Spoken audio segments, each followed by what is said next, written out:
Yeah, this is the stamp one.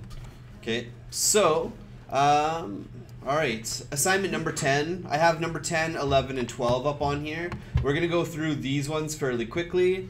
Patterns is a little bit more involved, but we'll start off with making a stamp. So there is no tutorial for this. You have to watch this video. So assignment number 10, making a stamp. The first thing you're gonna wanna do is open up a photo. I started off with this photo, except I didn't really like the bars, so I just used the clone stamp tool to get rid of the bars. So this is my image I'm going to be working with. Again, if you do not change your image size, it will not work. I can't stress that enough. So the first thing you should always do when opening up any picture, you can hit Command-Option-I. That's a shortcut to image size. And I can see my height is bigger than my width here, so I'm just going to change that to 11 inches. Make sure constrained proportions is on. Okay, resolution doesn't really matter here, so I'm just going to leave it at 72. It's going to go very small, but I just hit Command plus, and I can make it the exact same. So for a stamp, what I'm going to do is I'm going to try to make a stamp of this tiger's face. So first off, I have to select his face. So I'm going to go to the selection tool, hit the plus, because the plus means you want to select something. Make sure you're on the correct layer. And I'm just going to start selecting his head.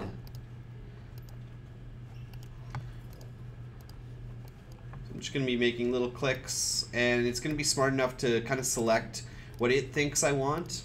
And then I'm going to adjust it just a little bit.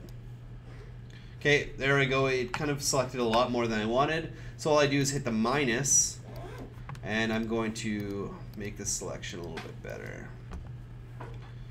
Okay.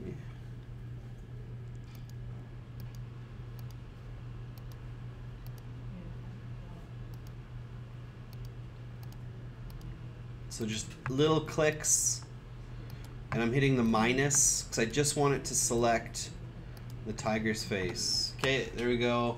I want to get a little bit more of this chin. Awesome. Okay, now that I have this selected, what I'm going to do is I'm just going to unlock this background layer by double clicking it and hitting OK. And then grab your move tool, then go to Edit, Define Brush Preset. You're going to get this little brush pop up.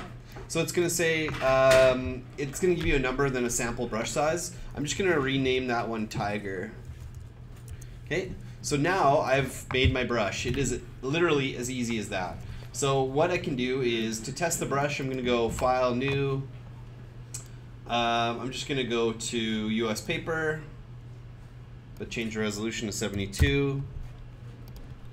Okay, just to test this out. And to use a brush, you have to obviously use the brush tool. Make sure you have the right tool selected. And if you click on here, sometimes if you scroll down to the bottom, you don't see it. I do see it there. But what you can do is drag this open a little bit farther, and you can see them all. So I know that's right there.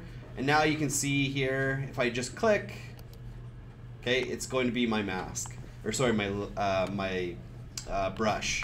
Okay, it doesn't copy all the colors. It makes it just one color. So that way you can use any color you want.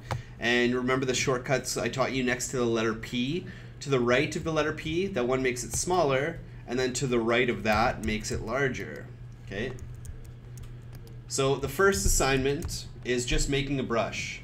I like to choose people's faces, or if you have a full body of somebody, you could select a whole body, something like that. So all you do is make a selection, grab the move tool, and hit Edit, Define Brush Preset. That's it.